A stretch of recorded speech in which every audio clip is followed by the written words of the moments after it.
Please मुझे जाने दो। मैं किसी को नहीं बताऊंगी। मुझे जाने दो, प्लीज जाने दो मुझे, प्लीज जाने दो। सर वो दोनों बहनें हमेशा एक साथ ही रहती थी। दोनों बहनें एकदम बेस्ट फ्रेंड की तरह रहती थी और इसीलिए उन्हें कभी किसी फ्रेंड की जरूरत ही नहीं थी। उनका कोई बॉयफ्रेंड था? नहीं सर, वो दोनों का कोई बॉयफ्रेंड नहीं था। सर एक और बात, अचानक उनके पास बहुत पैसे आने लगे थे और वो लोग खर्च भी बहुत करती थी, है ना? हाँ सर। ठीक है, थैंक यू। नमस्कार, आदाब। क्राइम पेट्रोल डायल 100 में आप सबका स्वागत है। हर इंसान अपनी जिंदगी को अपने तरीके से जीना चाहता है।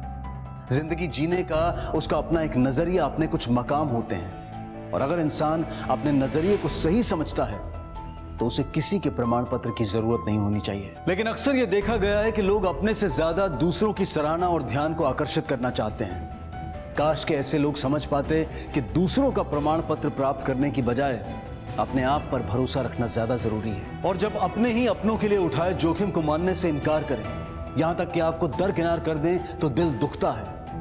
और कई बार यह दुख इस कदर बढ़ता है कि रिश्तों में जुर्म की आहट कब प्रवेश कर जाती है पता ही नहीं लगता।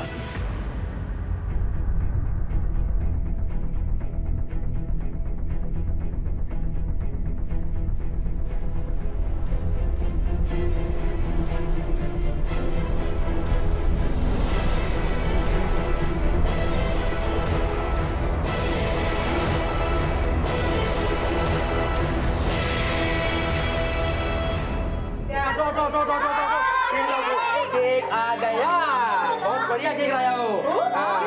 ये लो माचिस, आप कैंडल लगा दो, मैं छुरी लेके आता हूँ। क्या?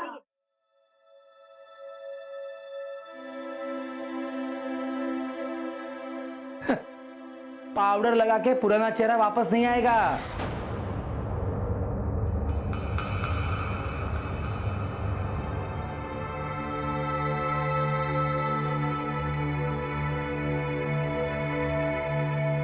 काटो काटो, चलो। अरे आई को तो आने दो।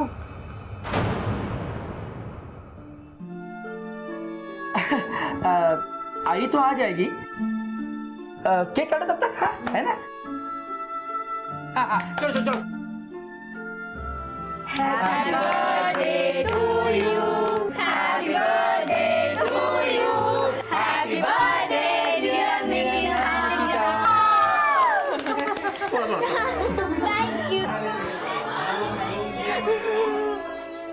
अब एक काम करो, ये ना काट के बांट देते हैं सबको, है ना? हाँ?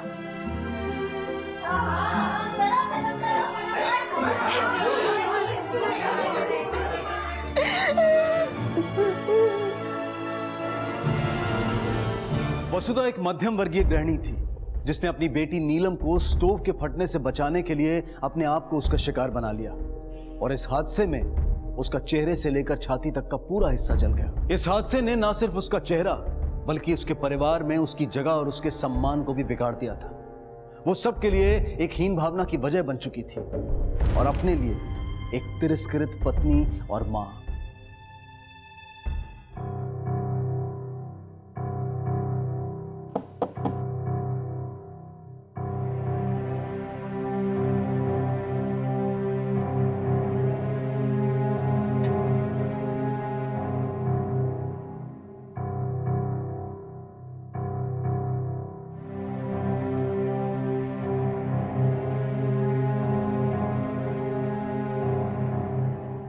मंगेश अच्छी तरह से जानता था कि वसुधा ने यह सब उनकी बेटी नीलम को बचाने के लिए किया था। उसने अपने मां होने के फर्ज को निभाया था, लेकिन मंगेश अपने पति धर्म को भूलकर अपनी ही पत्नी वसुधा के साथ एक ही कमरे में रहने से कतराता था। और दूसरी तरफ वसुधा की सगी बेटियां भी उसके साथ सौतेले जैसा व्यवहार करती थी और ना ही वो अपनी मां के दुख के प्रति पूरी तरह से संवेदनशील थी। अरे रुको तुम दोनों, मैं चलती हूँ ना। बाबा नहीं आ रहे तो क्या हुआ? पेरेंट्स मीटिंग में मैं चलती हूँ, जरा बाल बना लेती हूँ। आई रहने दे, हम है ना, हम देख लेंगे। अभी तो कह रही थी तुम दोनों कि स्कूल में नहीं चलेंगे कोई तो टीचर डांटेगी ना। नहीं, वो हम संभाल लेंगे, बस तुझे स्कूल आने की जरूरत नहीं है। हाँ, मतलब भाई रहने देना, हम देख लेंगे। अरे क्यों देख लेगी, मैं चलती हूँ ना। लेकिन मैं कह रही हूँ जरूरत नहीं है। क्यों नहीं आना है? मैं माँ हूँ ना तेरी, मैं नहीं आ सकती? क्योंकि हम अपने दोस्तों को नहीं बता सकते कि तुम हमारी माँ हो। शक्ल देखिए अपनी। मुझे माँ कहने में तुम्हें शर्म आती है? लोगों के सामने मुझे तुम्हें माँ कहने में शर्म आती है? आती है। तुम्हारा ये जला हुआ चेहरा देखकर हम सबको घिन आती है। चल निकिता।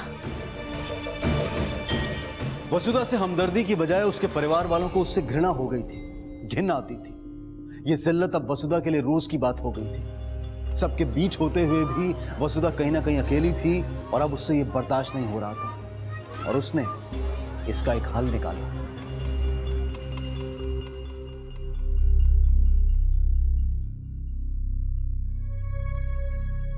ले बेटा, ले। आओ। ऐका ना, पिछले कुछ दिनों से ना मुझे एक अनजान नंबर से बार बार मिस कॉल आ रहा है और मुझे लग रहा है कि वो जानबूझकर परेशान करने के लिए कर रहा है।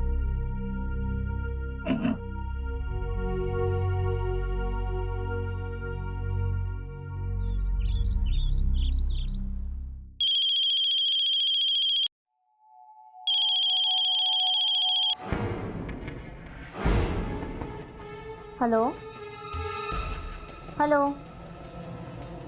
हेलो। आइयो, कोणाचा फोन आहे? पता नहीं, अननोन नंबर से कॉल आया था और शायद कोई आदमी था, क्योंकि फोन रखने से पहले उसने किसी को आवाज दी। तुम लोग स्कूल जाओ।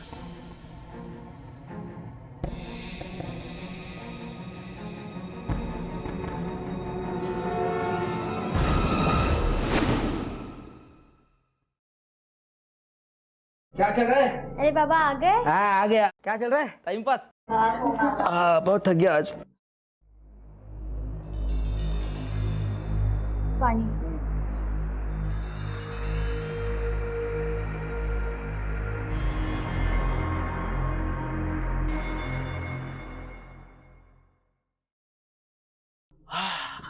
बाबा बाबा मेरे कॉलेज की स्पेशल कोचिंग में सिलेक्शन हो गया है। क्या बात है, अभिनंदन अभिनंदन। एक मिनट। हाँ हेलो हेलो हेलो। हाँ क्या बोला था तुम? बाबा मेरी स्पेशल कोचिंग में सिलेक्शन हो गया है। गुड। कब से क्लास है तेरी? बस कुछ ही दिनों में बाबा। एक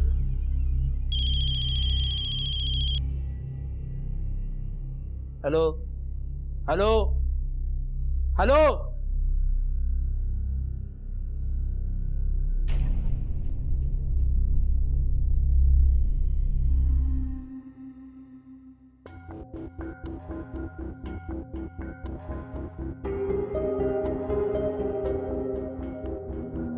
आई बाबा का कुछ पता चला? नहीं आई मैंने बाबा को ऑटो स्टैंड, उनके दोस्तों, सब जगह जाके पूछा पर किसी को कुछ पता नहीं आई। बल्कि बाबा ने आज ऑटो निकाला भी नहीं। उनका ऑटो वहीं खड़ा है जहां पे हर रोज पार्क करते हैं। पता नहीं बाबा कहाँ चले गए।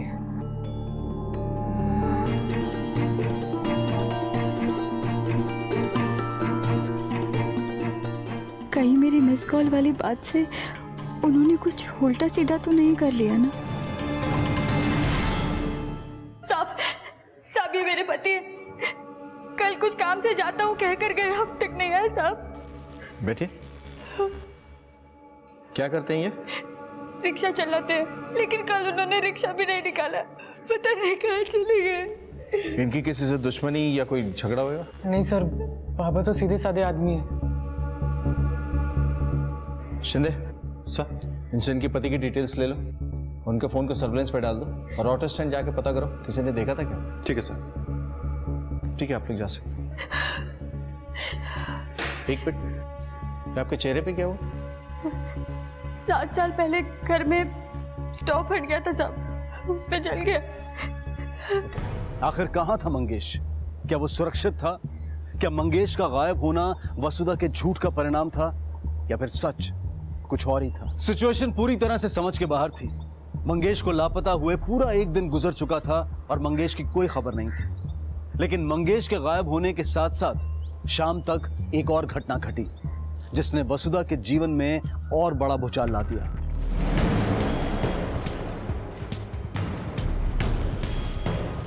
अरे भाई, मेरी बेटी नीलम और निकिता स्कूल के लिए निकली थी, अब तक घर नहीं लौटी।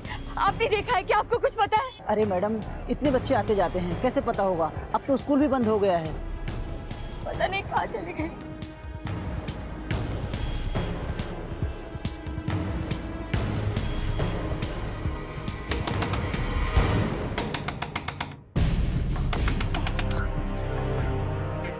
अब बेटा, नीलम और निकिता यहाँ पर आए हैं क्या? नहीं तो आंटी। तुम्हारे यहाँ नहीं आए तो कहाँ गए? आज शनिवार है, 3 बजे घर आ जाती, अब तक नहीं आई। कहाँ चली गई? लेकिन आंटी, आज तो वो दोनों स्कूल ही नहीं आई थी। क्या?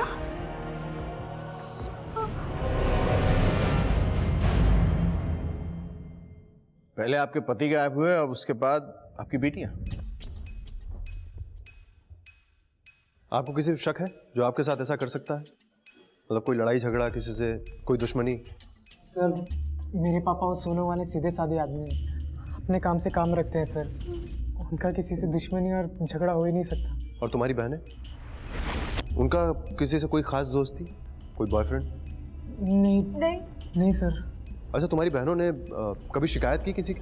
कोई उनका पीछा करता हो, कोई छेड़ता हो, कोई परेशान करता हो? नहीं सर, ऐसा तो उन्होंने कुछ भी नहीं बताया। ठीक है, आप लोग घबराइए मत, घर जाइए। और अगर ऐसी कोई भी बात याद आए जो हमारे इन्वेस्टिगेशन में मददगार साबित हो तो हमें जरूर बताइए। चलो।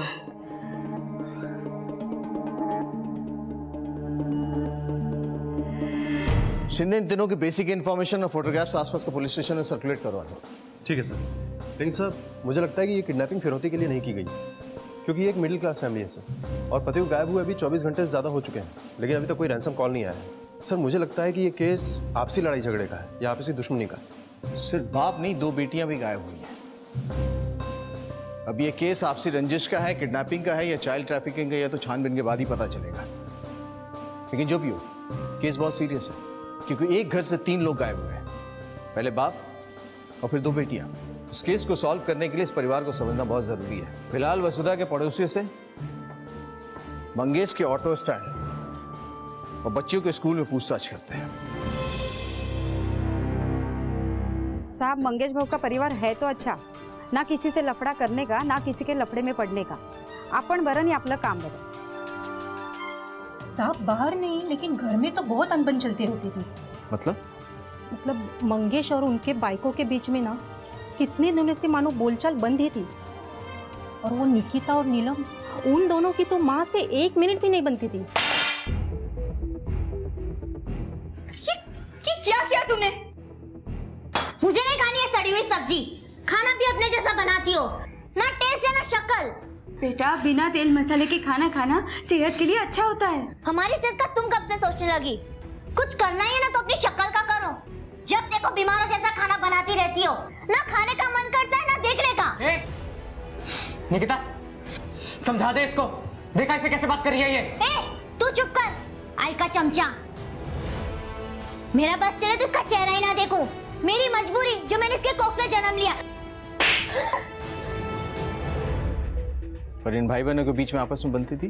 कैसी बनती साहब, ये दोनों बच्ची है ना बहुत ही बदतमीज थी।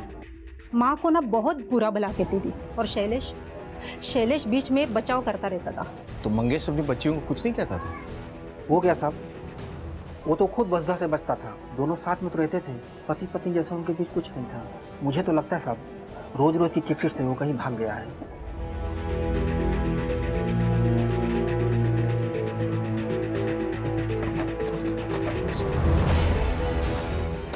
मंगेश एकदम ईमानदार, उसूल वाला आदमी था साहब। शायद इस वजह से ही उसको लोग खड़ूस समझते थे, और इस वजह से लोगों से उसकी बनती नहीं थी। पर किसी से कोई दुश्मनी ऐसा कुछ नहीं था साहब।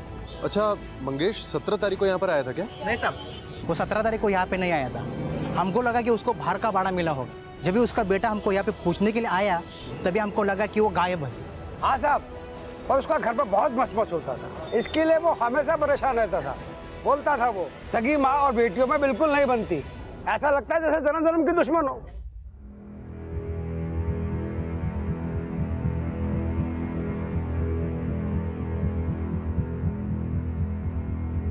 सब लड़कियां स्कूल में आई कि नहीं आई पता नहीं, पर स्कूल टाइम में मैंने दोनों को अपनी माँ के साथ में फुटपाथ पे देखा था।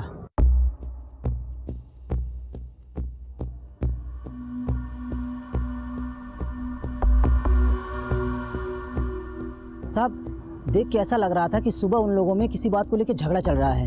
फिर शाम को माँ आई और पूछी मेरी बच्ची कहाँ है। पूछताछ से ये बात सामने आई है कि आपके पति आपको इग्नोर किया करते थे और आपकी बेटियों से भी आपकी बनती नहीं थी, वो आपकी बेइज्जती किया करती थी। कहीं इसी वजह से आपने अपने पति और बेटियों को गायब तो नहीं कर दिया? साहब आप क्या कह रहे हैं? ये बात मानती हूँ मैं कि मेरी अपनी बेटियों से नहीं बनती थी, अनबन होती ही रहती थी, लेकिन आप ही बताइए, बाहर लोगों के सामने घर में अगर मेरी बहुत ज्यादा बेइज्जती करेंगे तो मैं कब तक चुपचाप सहती रहूंगी? कभी ना कभी कुछ तो कहूंगी ना साहब। लेकिन इसका ये मतलब नहीं है कि मैं उनके सामने, मेरी सौतेली बेटियां नहीं थी साहब, मेरी अपनी बेटियां थी। पड़ोसियों से पता चला है कि नीलम और निकिता अपनी माँ की बिल्कुल भी इज्जत नहीं करती थी, इसीलिए तुम भी उन दोनों को पसंद नहीं करते थे। ये बात सच है ना? हाँ सर। और इसीलिए तुमने उन दोनों को गायब भी कर दिया? नहीं सर, हाँ सर, ये बात सच है कि मैं दोनों को पसंद नहीं करता हूँ, लेकिन वो दोनों मेरी बहनें हैं सर। दोनों की बदतमीजियों के लिए मैं उनको डांटता था, कई बार हाथ भी उठा देता था सर, लेकिन मैं उनको गायब क्यों करवाऊंगा सर? 18 तारीख को सुबह से शाम तक कहाँ थे तुम? सर उस दिन मैं अपने बाबा को ढूंढने में बिजी था। तो फिर ये बात हमसे छुपाई क्यों आपने कि जिस दिन निकिता और नीलम स्कूल के बाहर से गायब हुई थी उस दिन भी आप लोगों के बीच में झगड़ा हुआ था? कहीं ऐसा तो नहीं कि इसी वजह से आपने उन दोनों को भी? नहीं साहब, आप क्या कह रहे हैं?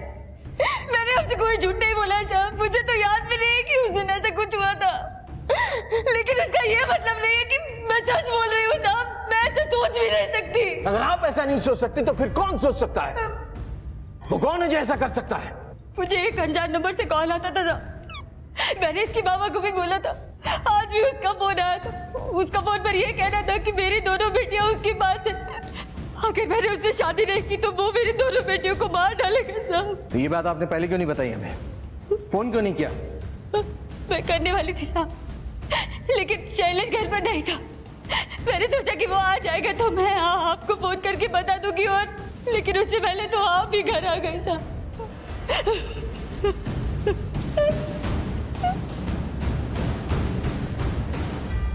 सर मुझे लगता है कि वसुधा झूठ बोल रही है, क्योंकि उसकी बात गले से नीचे नहीं उतर रही है सर। एक तो वो 40 साल की औरत है, 3 बच्चे की माँ है, और ऊपर से उसका चेहरा जलने की वजह से पूरी तरह बिगड़ भी चुका है। तो फिर उससे शादी करने के लिए कोई इस तरह से पागल क्यों होगा सर?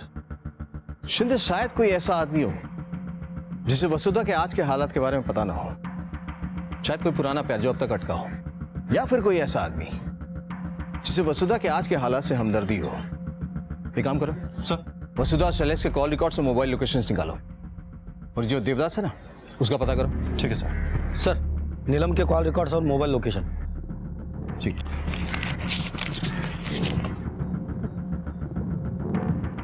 नीलम के मोबाइल का लास्ट लोकेशन उसके स्कूल के पास।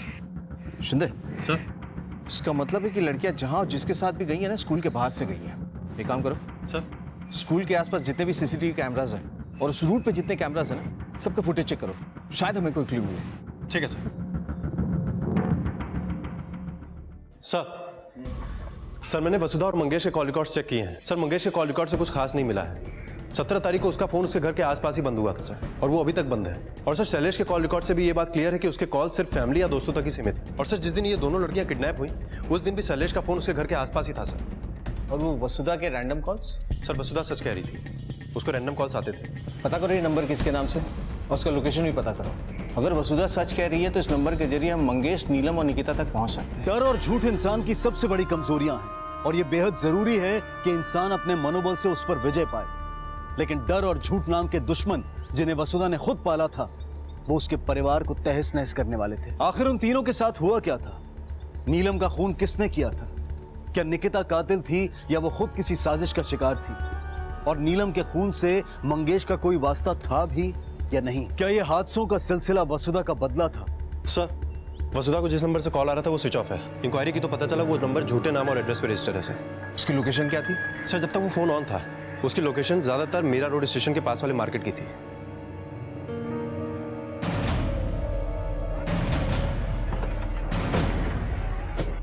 इस औरत को पहचानते हो? ध्यान से देखो, शायद देखा हो।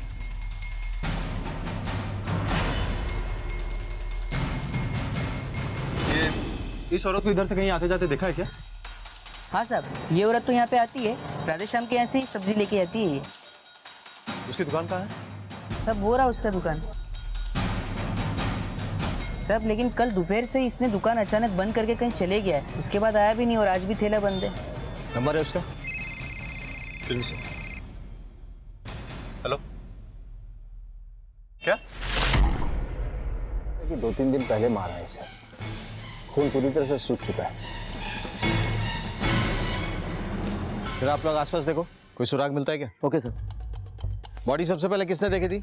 मैंने देखी थी साहब। साहब मैं यहाँ पास में ही रहता हूँ साहब, मैं रोज इसी रास्ते से काम पर जाता हूँ। लेकिन साहब आज सुबह जब मैं यहाँ से गया था उस वक्त ये लाश यहाँ नहीं थी, लेकिन जब वापस लौटा तो देखा सर यहाँ लाश पड़ी थी। शिंदे, इसका मतलब है कि इसे मारा कहीं और गया है, उसके बाद बॉडी यहाँ ठिकाने लगाई गई है, इसलिए खून के कोई निशान भी नहीं दिख रहा है। काम करो, बॉडी को पोस्टमार्टम के लिए भेजो, वसुधा को खबर करो और सब्जी वाले को उठाओ। ठीक है सर।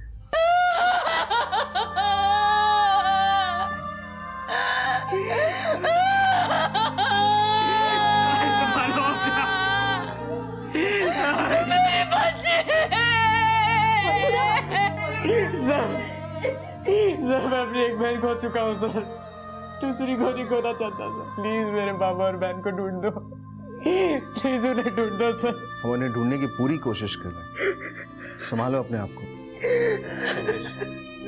शैलेश, शांत हो। आप कौन है? साहब मैं मंगेश का दोस्त हूँ। हफ्ते भर से बाहर था, आज ही आया हूँ तो ये बात पता चली। सर, राधे श्याम अचानक से कहीं चला गया है। पड़ोसियों का कहना है कि शायद वो अपने गांव गया होगा, लेकिन गांव कौन सा है सर, ये किसी को पता नहीं। मतलब पॉसिबल है कि ये किडनैपिंग और मर्डर राधे श्याम ने किया। इस केस को सॉल्व करने के लिए हमें उस तक पहुंचना बहुत जरूरी है। सर ये नीलम की पोस्टमार्टम रिपोर्ट। Thank you. हमारे इंफॉर्मेशन के मुताबिक राधे श्याम की दुकान 19 तारीख को बंद हुई थी और पोस्टमार्टम रिपोर्ट के मुताबिक नीलम की मौत 4 से 6 के बीच में 18 तारीख को, 5 बजे 20 तारीख को बॉडी मिली थी।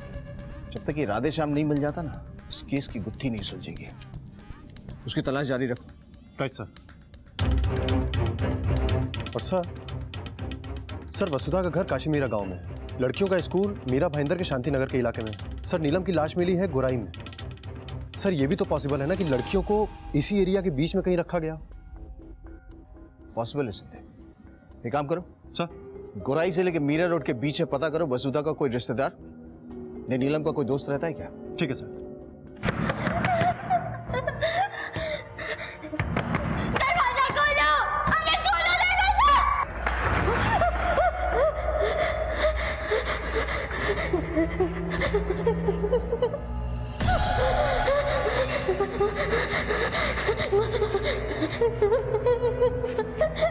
प्लीज मुझे जाने दो, मैं किसी को नहीं बताऊंगी।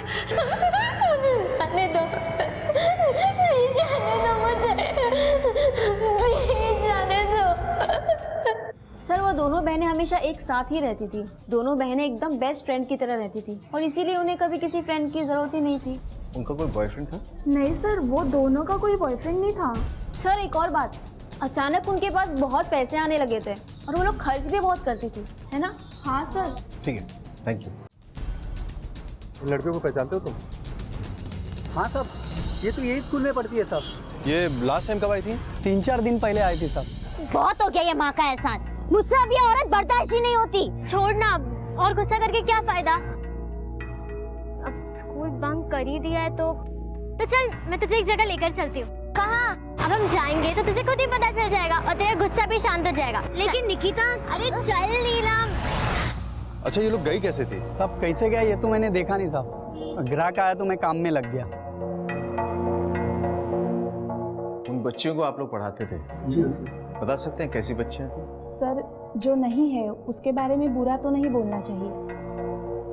हाँ पर दोनों बहनें थी बहुत शरारती। पूरे स्कूल में ना कोई उनको पसंद करता था और ना वो किसी को, सिवाय प्रमोद सर के। वही थे जिनसे उनकी पटती थी। प्रमोद सर कहाँ है? प्रमोद सर पिछले 4 दिनों से छुट्टी पर है। वायरल हुआ है सर। 1 मिनट, ये देखिए डॉक्टर का प्रिस्क्रिप्शन। 4 दिन से दवाइयाँ खा रहा हूँ सर। अच्छा एक बात बताओ, जिन बच्चियों को स्कूल में किसी से नहीं बनती, कोई टीचर उन्हें पसंद नहीं करता, उनसे तुम्हारे क्लोजनेस का रीजन क्या था? सर हर टीचर का या स्टूडेंट का कोई ना कोई फेवरेट होता ही है, बस उतना ही।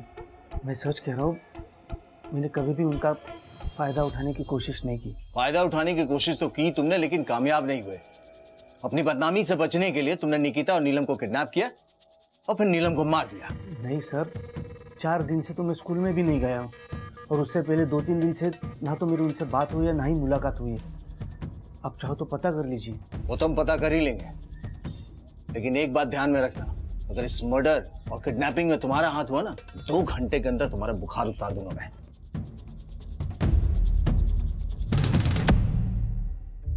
शिंदे ये सच नहीं बोल रहा है, मुझे लग रहा है कुछ ना कुछ छुपा रहा हमसे ये।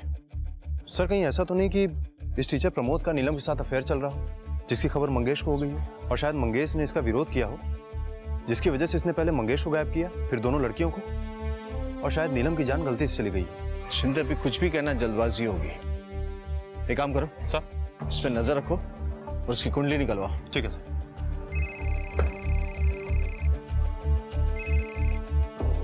हेलो, ओके, ठीक है सर।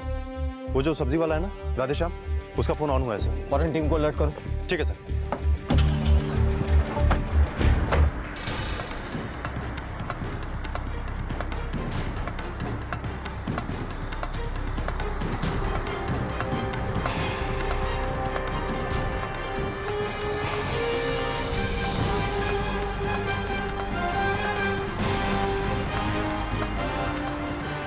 राधेश्याम चल।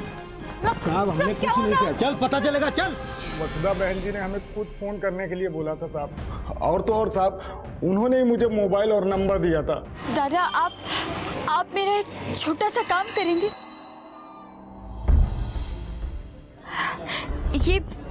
ये सिम कार्ड और ये फोन, आप इससे मुझे दिन भर मिस कॉल करते रहिएगा। पर हम क्यों देंगे मिस कॉल, और काहे देंगे? चिंता मत करिए, आप कोई गलत काम नहीं कर रहे हैं, बल्कि आप मेरी मदद ही कर रहे हैं। लेकिन बहन जी ये कैसी मदद है, और हम काहे करेंगे? जब से मेरा चेहरा जल गया है ना, मेरी तो दुनिया ही उजड़ गई है। मेरे घर वाले मुझसे बात नहीं करते, मेरे सामने आंख उठाकर भी नहीं देखता है। घर में मुझे मुंह ढक के चलना पड़ता है। अगर आप इस फोन से मिस कॉल करेंगे ना, तो शायद उन्हें लगेगा कि कोई है जो मेरी परवाह करता है, मुझे प्यार करता है। इस बहाने वो लोग मुझसे 2 बातें करेंगे, मेरा ध्यान देके आप। लेकिन बहन जी अगर कुछ गड़बड़ हो गई तो? अरे कोई गड़बड़ नहीं होगी, आप मुझ पर भरोसा रखिए। ये थोड़े से पैसे रख लीजिए, मुझे मिस कॉल कर। ठीक है, हम कर देंगे मिस कॉल। तो वसुधा के कहने पे ही तूने उन लड़कियों को उठाया ना? नहीं साहब, हमने किसी को नहीं उठाया साहब। वसुधा बहन जी का पति उनको पसंद नहीं करता था साहब, इसलिए बहुत वो परेशान रहती थी। हमें क्या मालूम कि हम उनके साथ अच्छा ही करेंगे और हम यहाँ तक पहुँच जाएंगे साहब। Excuse me sir. हेलो, क्या सर वसुधा ने अपने हाथ की नस काट ली?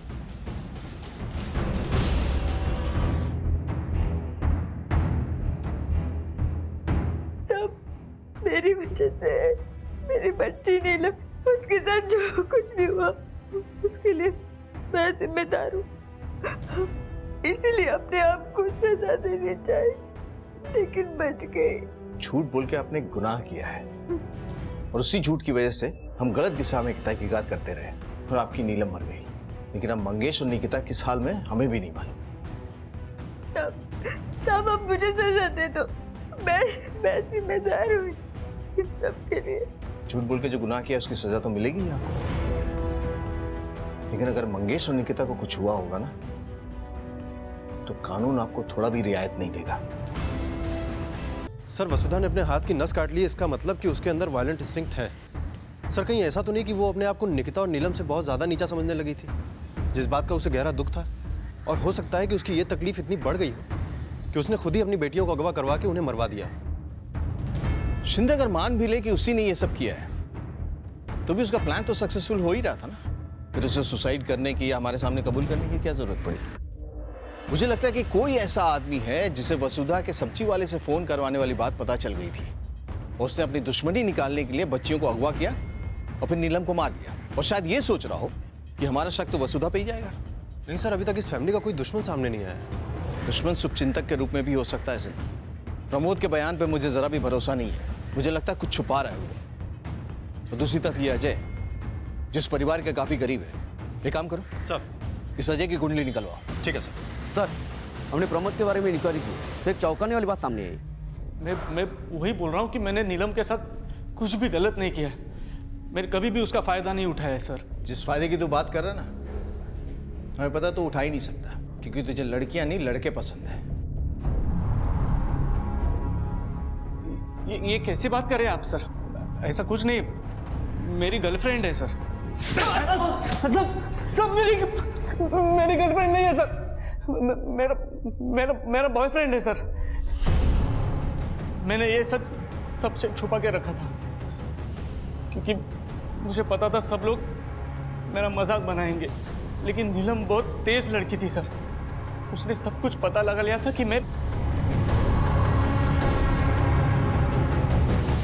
आप तो काफी रोमांटिक निकले सर, क्या लव मेकिंग सीन है? ये तुम्हारे पास कैसे आई?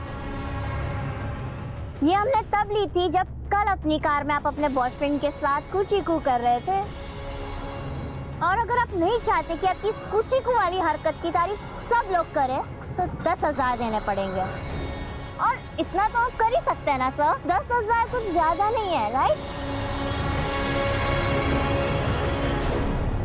और उसके बाद वो हर 8-10 दिन के बाद मुझे पैसों के लिए ब्लैकमेल करने लगी। इसका मतलब है कि निकिता और नीलम के पास तुम्हारे पास से पैसे आते थे और तुमने उनसे पीछा छुड़ाने के लिए और अपनी बदनामी से बचने के लिए उन्हें किडनैप किया और नीलम को मार दिया। निकिता कहाँ है? सर, मैं उस तरह का इंसान नहीं हूँ सर। मैं 10-20 हज़ार के लिए किसी का खून नहीं कर सकता हूँ सर। शिंदे सर, इसे तब तक अंदर रखो जब तक ये सच ना बोले। सर सर सर सर मेरी बात तो सुनिए सर। सर प्रमोद सच कह रहा है, वो उस दिन बीमार था और पूरे दिन घर पे ही था सर। अगर प्रमोद भी इस केस में इन्वॉल्व नहीं है तो फिर कौन हो सकता है? शिंदे सर, कहीं ऐसा तो नहीं कि ये सारा काम मंगेश ने किया? क्योंकि एक दिन अचानक वो घर से गायब होता है और उसके दूसरे दिन उसकी बच्चियां निकिता और नीलम, कहीं परेशान होकर उसने तो नहीं मार दिया उन्हें? हो सकता है सर, नायगांव रेलवे ट्रैक के पास एक लड़की की लाश मिली। हमने जो नीलम और निकिता की फोटो सर्कुलेट की थी, शायद उसके मुताबिक 2 लाश निकिता की हो सकती है, क्योंकि लाश का चेहरा निकिता से मिलता है।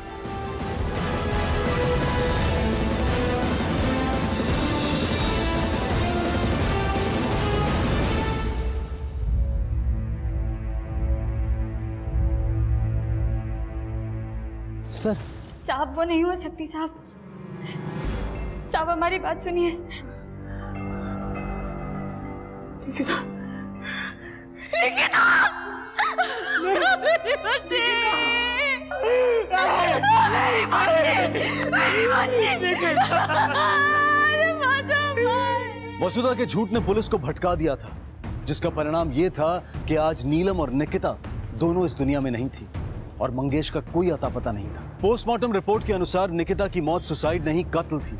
उसकी मौत गला दबाने की वजह से हुई थी और उसकी बॉडी को रेलवे लाइन पर सिर्फ पुलिस को गुमराह करने के लिए डाला गया था। वसुधा, प्रमोद, शैलेश, पुलिस की इन सब पर नजर थी। तो आखिर इन घटनाओं को अंजाम कौन दे रहा था? सर, अजय के बारे में इंक्वायरी करने पर पता चला है कि अजय वसुधा के काफी क्लोज है और उससे हमदर्दी भी रखता है सर। इसीलिए अजय ने कई बार मंगेश को अपनी दोनों बेटियों को सुधारने के लिए कहा और ये बात दोनों लड़कियों को बुरी भी लगती थी। इसीलिए इन दोनों लड़कियों का अजय से झगड़ा भी होता था सर। एक बार तो ये दोनों बहनें अजय घर चली गई और सबके सामने उसे बेइज्जत भी किया सर। बात यहाँ तक बढ़ गई कि नीलम ने अजय को एक थप्पड़ भी मार दिया। सर, कहीं ऐसा तो नहीं कि अपनी बेइज्जती का बदला लेने के लिए अजय ने पहले इन दोनों बहनों को गायब किया हो और उसके बाद मार दिया हो? शिंदे, ये नौबत इसलिए भी आ सकती है क्योंकि अजय और वसुधा के बीच में कुछ चल रहा था जिसकी जानकारी बच्चियों को थी और उन्होंने अपने बाबा मंगेश को ये बात बता दी। इसलिए अजय और वसुधा ने मिलकर प्लानिंग की और पहले मंगेश, उसके बाद बच्चियों को गायब कर दिया। बच्चियों की लाश तो मिल गई है। कहीं ऐसा तो नहीं कि मंगेश को भी इन लोगों ने मार दिया? ऐसे गंदी बात मैं सोच भी नहीं सकता हूँ। दोस्त हूँ मंगेश का, वसुधा को भाभी मानता हूँ मैं, अपने परिवार की तरह समझता हूँ उन्हें। इसीलिए तूने मंगेश को लोन दिया था ना ऑटो खरीदने के लिए, जिसके पैसे तूने अभी तक नहीं मांगे? साहब वो दोस्त है मेरा, आज नहीं तो कल दे देगा ना, इसमें क्या है? इसमें यह है कि तूने वो लोन वसुधा की वजह से उसे दिया था और उसकी लड़कियों ने तेरी प्लानिंग फेल कर दी, इसीलिए तूने उन्हें पहले किडनैप किया, उसके बाद लड़कियों को मार दिया। जिंदा है, मार दिया उसे भी। अरे साहब मैंने किसी को नहीं मारा है, मैं अपने दोस्त के साथ ऐसा क्यों करूंगा? गलत रिश्तों की वजह से अक्सर दोस्त दोस्त का दुश्मन हो जाता है, तो तूने भी इसीलिए किया ना सब? नहीं साहब, वसुधा भाभी है मेरी, मैं ऐसा नहीं सोच सकता हूँ साहब। अगर तू ऐसा नहीं सोच सकता फिर किसने सोचा? वसुधा ने या शैलेश ने? क्या बात कर रहे हैं साहब, दोनों बहुत भले लोग हैं। सर मंगेश अपने घर आ गए हैं। क्या? अब तक कहाँ थे तुम? साहब मैं राजस्थान गया था। वहाँ किस लिए गए थे? वसुधा का चेहरा जब से बिगड़ गया है, उसके साथ रहना बहुत मुश्किल हो गया था।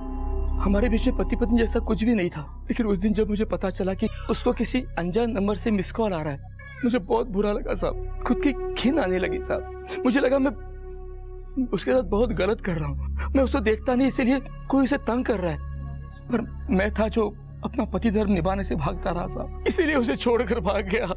लेकिन जब पेपर में नीलिमा और निकिता के बारे में पढ़ा तो मुझसे रह नहीं गया साहब, मुझसे रह नहीं गया साहब। मैं वापस चला आया साहब, मैं वापस।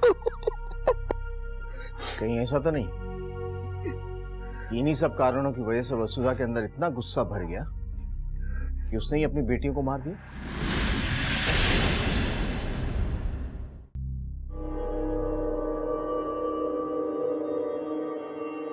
वसुधा, क्या तुमने हमारी बेटियों को मारा?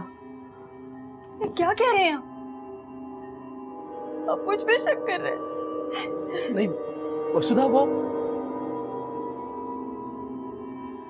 सर हमारी पुलिस टीम ने भाईंदर, जहां पर नीलम और निकिता का स्कूल है, वहां से लेकर मीरा रोड, गुराई, जहां पर नीलम की लाश मिली, और नायगांव, जहां पर निकिता की लाश मिली, इन सब जगहों की फुटेजेस चेक किए तो घोड़बंदर मार्केट के एक एटीएम के सीसीटीवी फुटेज में ये दोनों लड़कियां एक लड़के के साथ नजर आई। ये फुटेज है सर। लगा?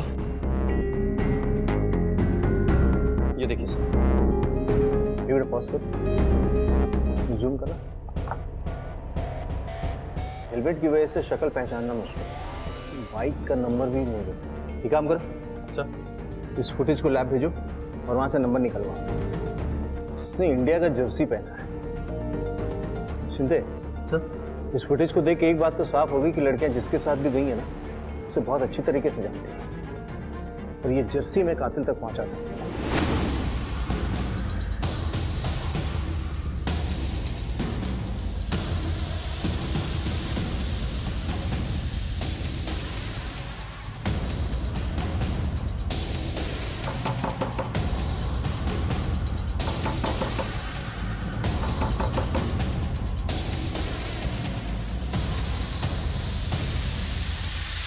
सच है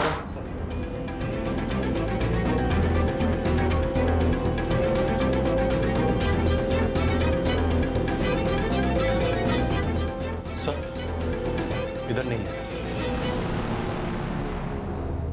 आपका ऑटो रिक्शा कहाँ है? गली के बाहर है।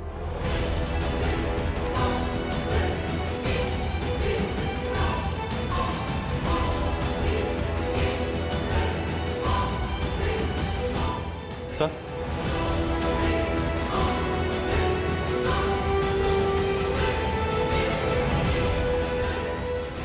ये तो यहाँ था नहीं, इसका मतलब तूने छुपाया? यहाँ बोलेगा या पुलिस स्टेशन में चल के? क्योंकि झूठ बोलने का कोई फायदा नहीं है। जिस बाइक पे तू अपने बहनों को लेके गया था ना, वो सलीम की बाइक थी और तेरे कॉल रिकॉर्ड से ये बात पता चली है कि उसके और तेरे बीच में बातचीत होती थी। बोल।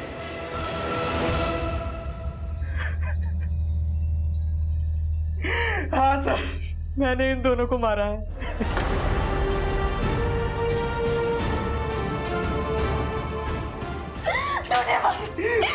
क्यों मारा अपनी बहनों को क्यों मारा? बोल, तेरी बहन थी वो। नहीं थी वो मेरी बहनें, क्योंकि उन दोनों ने और राजू ने मुझे हमेशा ये एहसास दिलाया कि मैं तुम्हारा अपना नहीं बल्कि गोद लिया हुआ बेटा।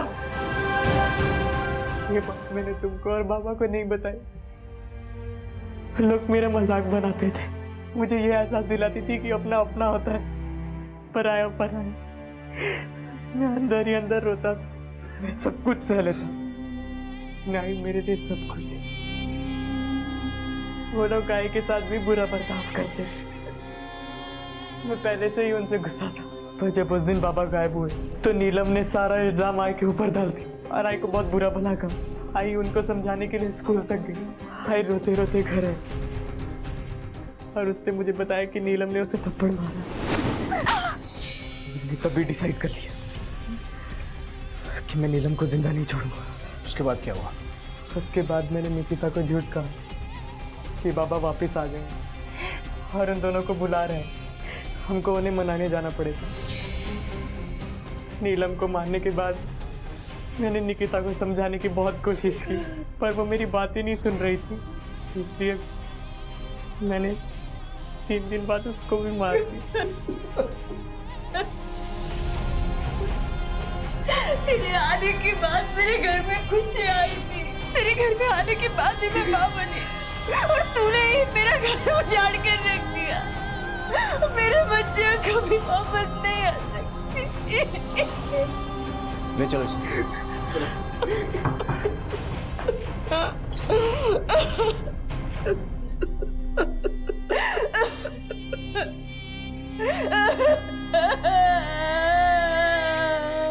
शारदा, नीलम, निकिता शैलेश से प्यार नहीं करते थे, लेकिन वसुधा और मंगेश शैलेश से प्यार करते थे। क्या शैलेश को जीने के लिए इतनी वजह काफी नहीं थी? बेशक थी, लेकिन उसने नफरत का जवाब नफरत से दिया। वसुधा के साथ भी वही हुआ। अपने पति और बेटियों से प्यार और इज्जत पाने की कोशिश में वो एक के बाद एक गलतियां करती चली गई। शैलेश को नीलम और निकिता के अपहरण और हत्या के लिए गिरफ्तार किया गया और इस वक्त वो न्यायिक हिरासत में है। अपने किए हुए अच्छे काम की सराहना सबसे पहले खुद करें, अपने ऊपर विश्वास रखें, क्योंकि दूसरों के प्रमाण पत्र की जरूरत सिर्फ कमजोर लोगों को पड़ती है। इसी विचार के साथ अब मैं अनूप सोनी आपसे विदा लेता हूं। फिर मुलाकात होगी अगले एपिसोड में एक और चौंका देने वाले केस के साथ। तब तक अपना और अपने परिवार का ख्याल रखें और देखते रहें क्राइम पेट्रोल डायल 100। सबक एक को, सीख हम सबको।